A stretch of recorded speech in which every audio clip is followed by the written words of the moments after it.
Hello and welcome to my presentation on scaffolding in the zone of proximal development. This is Lev Vygotsky. He was born in 1896 and he studied at the University of Moscow in 1913. He theorized that children develop their behaviors and habits from their cultures and through interpersonal experiences. And he is the creator of a zone of proximal development. So what Lev Vygotsky did was he created the theory that students get more, if with more help they learn faster, and at the time this was against the grain and semi-controversial in the teaching community. So what is zone of proximal development? Vygotsky defined zone of proximal development as the distance between the actual development level as determined by independent problem solving and the level of potential development as determined through problem solving under adult guidance or in collaboration with more capable peers. So to kind of simplify that, learning occurs in the zone of proximal development. The potential development is what the student is capable of learning. Students benefit from the social interactions in class with capable peers. Tasks that are outside of ZPD are those that are unable to be completed even with help. And this graphic here is a great presentation on what the zone of proximal development is. So that green area, that's something a student can already do. They're very good at counting to 3. So they can count to 3. They don't need help to count to 3. That's something they're going to do. And then the area that they can't do, so they can't count to 10. Like they can count to 3 and then they have a little trouble with 4, 5, 6, but they have no shot at counting to 10. That's something that's outside of their zone of proximal development.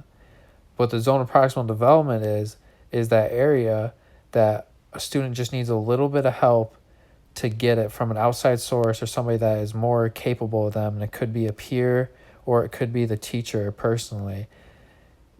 That's what the zone of proximal development is. It's just that area where the student just needs a little bit of a push. They kind of get it, but it's not so far outside of their brain power that they just, even with help, they'd have no shot at getting it. But it's not something too easy to where they can already do it on their own. It's something that they just need a little bit of a push.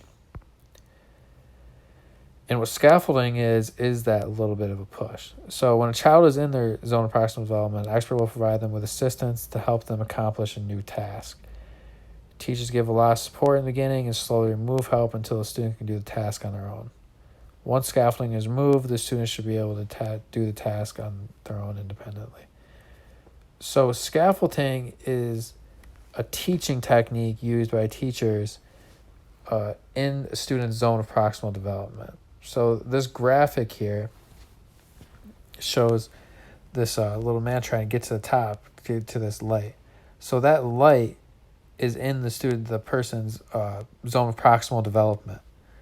It's something that they can achieve with help. And that help that they're getting, that is the scaffolding. So that is these steps here.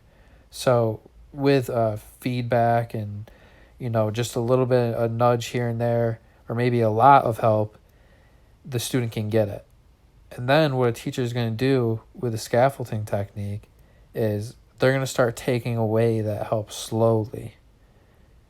And what happens when they take away that help is the student is going to start becoming more independent, and eventually they should be able to do the task on their own.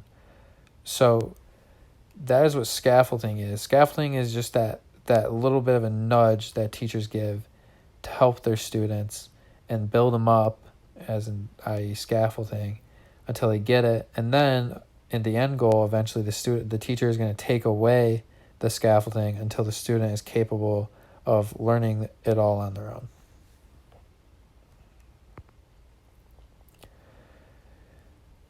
So in the classroom, if a teacher were to use ZPD and scaffolding, they would first have to determine what their student's zone of proximal development is.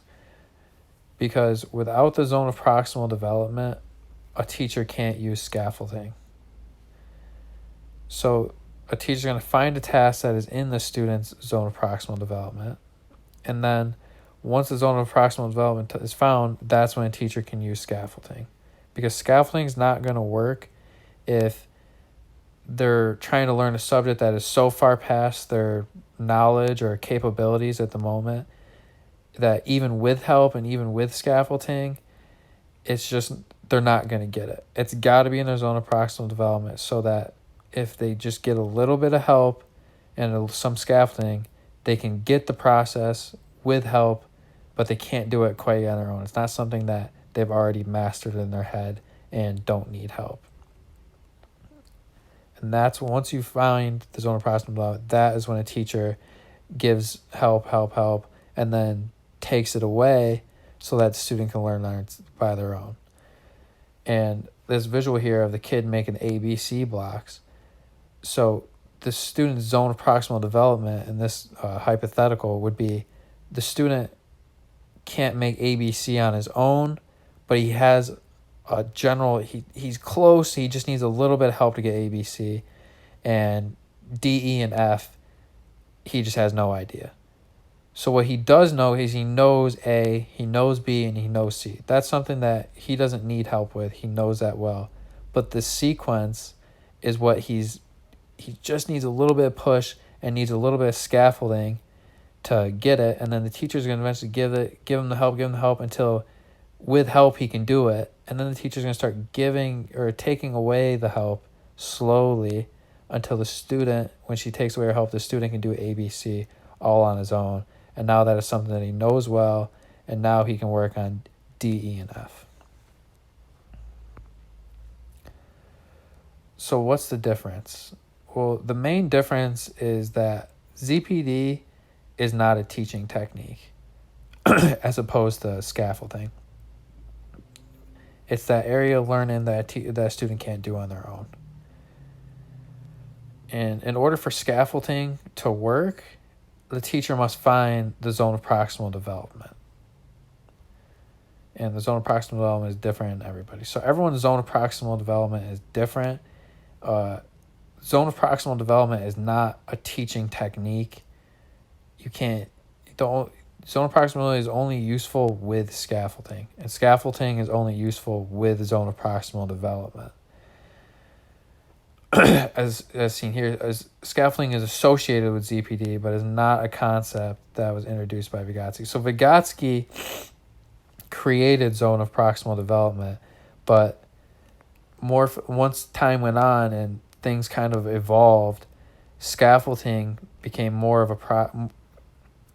used the zone of proximal development to help students learn. Support given to a student in their zone of proximal development so that they can accomplish the task. That's the main difference, is that scaffolding is that help that a student gets, and zone of proximal development is that area that the student is trying to learn.